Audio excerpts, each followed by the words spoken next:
ఈ రెసిపీకి ఒక చిన్న స్టోరీ ఉందండి. ఏంటంటే, ఇది యాక్చువల్‌గా నేను నా ఫ్రెండ్ దగ్గరికెళ్ళాననమాట. సో, వెళ్ళినప్పుడు చాలా ఫాస్ట్‌గా చేసేస్తుంది. పిల్లలకి లంచ్ బాక్స్‌లో పెట్టడానికి. నాకు కూడా ఒక ప్లేట్‌లో యేసుకొనొచ్చింది. తింటే ఎంత బావుందంటే, నేనైతే ఈరోజు మీకందరికీ చేసి చూపించడానికి రీజన్ అదే అండి. మనకి ఈజీగా అయిపోవాలన్నా కానీ, పిల్లలు ఇష్టంగా తినాలన్నా కానీ, ఇలాంటి రెసిపీ ఒకటి ఉండాలనమాట. సో, దానికి తయారీ విధానం మనం ఒకసారి చూద్దాము. దీనికి ఏ పేరు పెట్టాలో కూడా నాకైతే తెలీదు. మీకు నచ్చిన పేరు మీరే పెట్టేసుకోండి.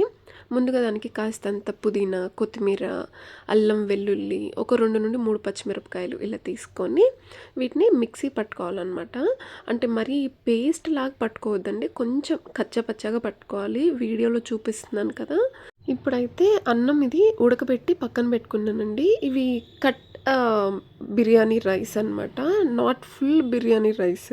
అది జెప్టోలో ఆర్డర్ పెడితే అలా వచ్చినాయి మరి బియ్యము.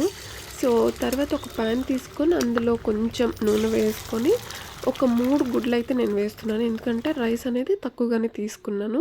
రైస్ క్వాంటిటీ ఎక్కువ ఉన్నప్పుడు మీరు ఒక 4-5 గుడ్లు అయితే తీసుకోవచ్చు. సో, వీటిని ఇందులో పగలగొట్టి వేసి కొంచెమే వేగనివ్వాలండి. మరీ ఎక్కువగా వేగనివ్వద్దు. ఇప్పుడు ఇందులో కొద్దిగా సాల్ట్, తర్వాత పెప్పర్ పౌడర్ అప్పటికప్పుడు దంచుకున్నదైతే చాలా బావుంటుంది ఫ్లేవరు. కొన్నది యూజ్ చేయకపోవడమే బెటర్ అండి. సో, వీటిని కొంచెంగా ఏపుకొని ఇవి కలుపుకున్న తర్వాత వెంటనే తీసి పక్కన పెట్టుకోవాలి. అంటే ఒక ప్లేట్‌లో తీసేసి పక్కన పెట్టేసుకోవాలి. మళ్ళీ వేపుకోవాల్సొస్తదండి. అప్పుడు మరి ఓవర్ ఫ్రై అయిపోతే బాగోదు.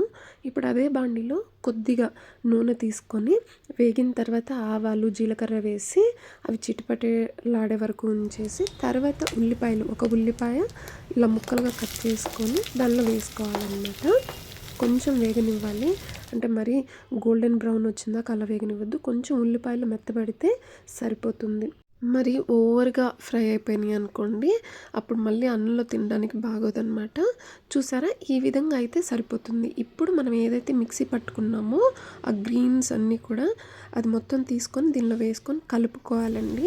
కొంచెం బాగా కలుపుకొని ఆ పచ్చి వాసన అంటే అల్లమును, వెల్లుల్లి ఇవన్నీ కూడా పచ్చి పచ్చి వేసాం కాబట్టి ఆ పచ్చి వాసన పోయేంత వరకు కూడా ఇలా కలుపుకోవాలి. మధ్యలో కరివేపాకు యాడ్ చేసుకుంటే ఆ ఫ్లేవర్ బావుంటుంది. నా ఫ్రెండ్ అయితే తను యాడ్ చేయలేదనమాట కరివేపాకు. అంటే బయటకి పిల్లలకి తెలుస్తుందనేసి. వాళ్ళు తినరు కదా! ఇలా ఆకుగా ఉంటే. సో, అందుకని కరివేపాకు ఎయలేదు. నేనైతే ఏస్తున్నాను. ఆ పచ్చి వాసన అంతా పోయిన తర్వాత ఇలా ఎగ్ కూడా వేసేసుకొని పక్కన పెట్టుకున్నాం కదా ఇందాక ప్లేట్‌లో. సో, అది కూడా వేసేసుకొని కలుపుకోవాలనమాట. అది కొంచెం కలుపుకున్న తర్వాత మనం ఏదైతే అన్నం ఉడకబెట్టి పెట్టుకున్నామో అదేనండి. నా కట్ పీసుల బిర్యానీ రైస్ ఉంది కదా! జెప్టో నుండి తెప్పించింది. సో, అదనమాట. అది వేసేసుకున్న తర్వాత మనం కాస్తంత ఉప్పు, కొద్దిగా గరం మసాలా ఇంట్లో ప్రిపేర్ చేసిందైతే బెటర్ అండి. అలాగే కొంచెం మిరియాల పొడి కూడా వేసుకుంటే సరిపోతుంది. ఉప్పు లేదంటే ఏదైనా స్పైసెస్ కానీ ఇప్పుడే చూసుకుంటే బావుంటుంది. ఎందుకంటే మళ్ళీ అన్నం బాగా కలిపేసి ఆపేసిన తర్వాత స్టవ్ ఆపేసిన తర్వాత మళ్ళీ ఉప్పు అదంతా వేసుకుంటే బాగోదు కాబట్టి సో, ఇప్పుడు దీన్ని కొంచెం హై ఫ్లేమ్‌లో పెట్టేసి బాగా కలుపుకోవాలనమాట. అప్పుడు బాగా కలుస్తుందండి. చూసారా ఎంత బావుందో? అంటే మరీ గ్రీన్స్ ఏసాం కదా అని చెప్పి గ్రీన్‌గా కూడా లేదనమాట. చాలా బావుంది. అసలు తింటే ఎంత బావుందంటే మనకి చాలా బాగా నచ్చుతుందండి. ఇప్పుడు మీరు చేసిన వెంటనే తిన్నప్పుడు రుచి ఒకలా ఉంటుంది. అదే కొంచెం సేపు ఆగి ఒక గంట, 2 గంటలు ఆగి తింటే ఆ టేస్ట్ అనేది చాలా మారిపోతుంది. అప్పుడే మీకు బాగా నచ్చుతుందనమాట. మేబీ ఆ ఫ్లేవర్స్ అంతా కూడా రైస్‌కి పట్టడం వల్లనో ఏమో మరి చాలా అంటే చాలా బావుంటుందండి. మీకైతే డెఫినెట్‌గా నచ్చుతుంది. ఒక్కసారి ట్రై చేసి చూడండి. మీ పిల్లలకి చాలా బాగా నచ్చుతుంది. ఎందుకు చెప్తున్నానంటే మా బాబు అస్సలు తినడనమాట. అంటే లైక్ ఇలా ఆకులు ఇలా కనిపిస్తే అస్సలు తినడు. కానీ వాడు ఇంటికొచ్చిన తర్వాత మాత్రం చాలా నచ్చిందని చెప్పాడు. మళ్ళీ ఇలానే చేయమని చెప్పి అడుగుతున్నాడు. సో, ఒక్కసారి మీరు కూడా ట్రై చేయండి. మీ పిల్లలకు కూడా డెఫినెట్‌గా నచ్చుతుంది. వీడియోని ఇక్కడి వరకు చూసినందుకు thank you so much for watching. మన ఛానల్‌ని ఇలానే సపోర్ట్ చేస్తూ ఉండండి. మళ్ళీ ఇంకొక మంచి అండ్ ఈజీ రెసిపీతో నేనైతే మీ ముందుకొచ్చేస్తాను. బాయ్.